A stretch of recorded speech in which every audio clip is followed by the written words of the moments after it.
It's so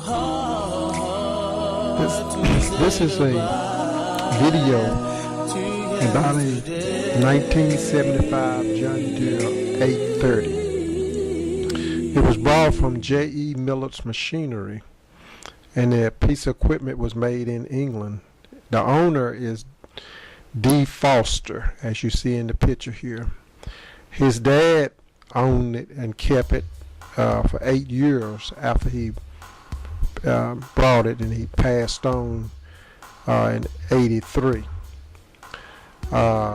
D. Foster, he kept it running. This is the way it looked when it was new.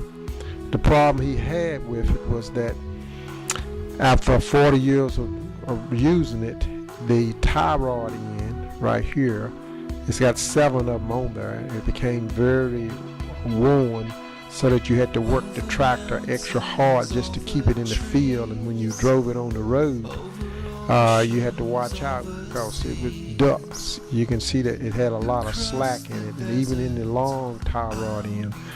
Those tie rods cost about $100 a piece, and like most farmers there, they got 100 more other things that they have to buy. And just cause you got a tractor don't mean you're rich.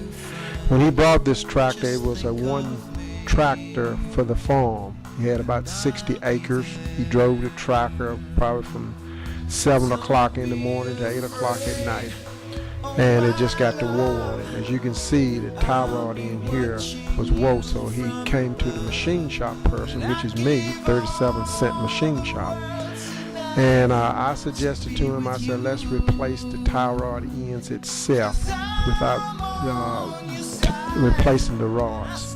Had so much slack in it, and so from that, we decided to find another car that had a compatible tie rod in, and that would be on a Honda 80s in the 80 models, and it's a front wheel drive, of course.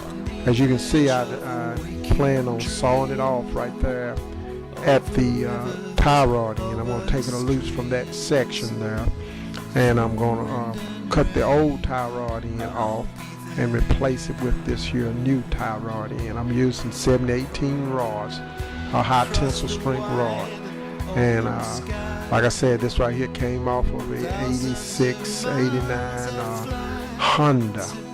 It's millimeter, and I got the old tie rod end on it now though, but I had to make sure that the taper on the tie rod end was compatible to the female part on the tractor, so that it would fit in there, so any kind of tie rod end will not fit. So as you can see here, I cut it loose, got it lined it up, and I went through the process of welding it there. D. Foster there, he wanted to go an easy way out, and so this would be a more practical way for him there. I V'd it out right good, and then I put it together, lined it up, keep the same distance there, and I went ahead and welded it. And here you see the finished product. I went ahead and welded it, and put some grease in the cut, put some more grease in the cut, and put it back together there. Then I proceeded to just, I had to do it. It was 7 tie rod ends, but I only did 3 of them, and that was enough to make the the tractor handle about 80% better. It was remarkably better.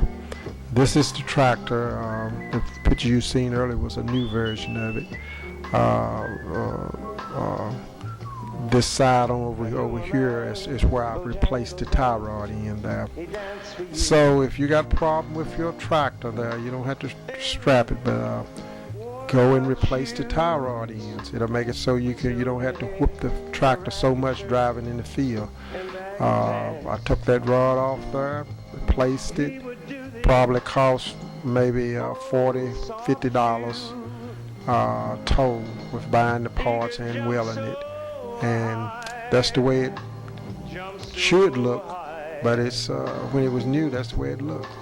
So I hope this video was helping you a lot, and as the credit shows there, that this tractor belonged to Johnny Foster, and his brother Roy Foster worked together. Thank you again. Bye.